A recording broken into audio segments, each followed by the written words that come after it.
રાજકોટમાં મહાનગરપાલિકાની notice drive હવે સીધી જ લોકોના રોષનો સામનો કરી રહી છે।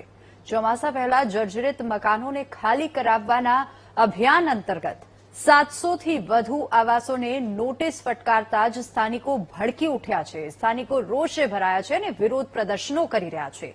સ્થિતિ એવી બની ગઈ છે કે જ્યાં પ્રશાસન સુરક્ષાની વાત કરી રહ્યું છે, ત્યાં લોકો પોતાના વર્ષો જૂના ઘર બચાવવા માટે રસ્તા પર ઉતરીને વિરોધ નોંધાવી રહ્યા છે। ત્યારે શું છે હાલ ત્યાં લોકોની માંગ, આવું જોઈએ આ રિપોર્ટમાં।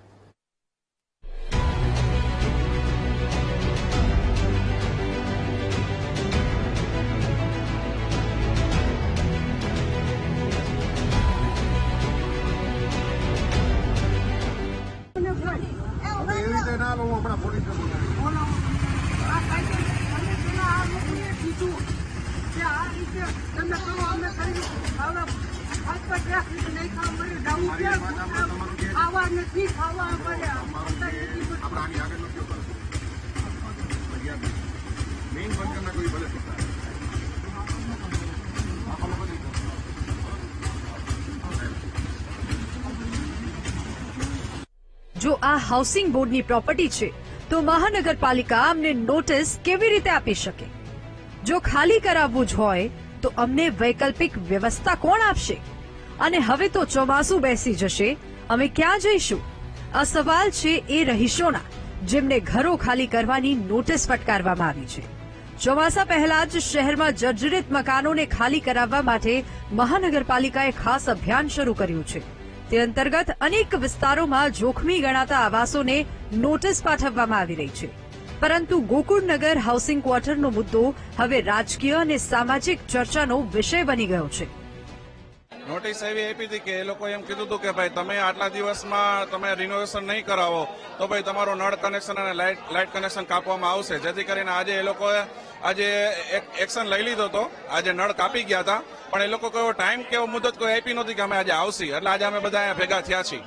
સ્થાનિકોનું કહેવું છે કે આ મકાનો હાઉસિંગ બોર્ડના છે તો કોર્પોરેશન અમને કેમ નોટિસ આપે છે? અમારે ક્યાં જવું? પહેલા રહેવા માટે જગ્યા આપો, પછી જ ખાલી કરાવવાની વાત કરો। સ્થાનિકોનું આંદોલન વધતા જ હવે આ મુદ્દે સત્તાવાર સ્પષ્ટતા પણ સામે આવી છે। રાજકોટના મેયર નેહલ શુક્લાએ જણાવ્યું છે કે શહેરમાં જ્યાં પણ મહાનગરપાલિકા પાણી અને વીજળી જેવી મૂળભૂત સુવિધાઓ આપે છે તે તમામ મિલકતોને સુરક્ષાના ધોરણે નોટિસ આપવામાં આવી રહી છે।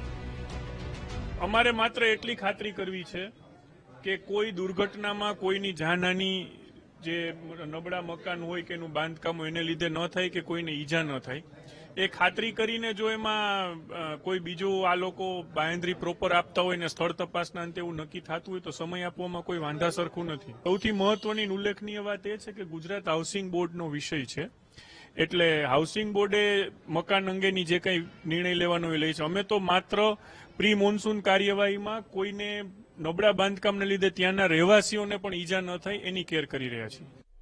હાલમાં પરિસ્થિતિ એવી છે કે એક તરફ મહાનગરપાલિકા સલામતીનો મુદ્દો ઉઠાવી રહી છે તો બીજી તરફ સ્થાનિકો પોતાના ઘર છોડવા તૈયાર નથી।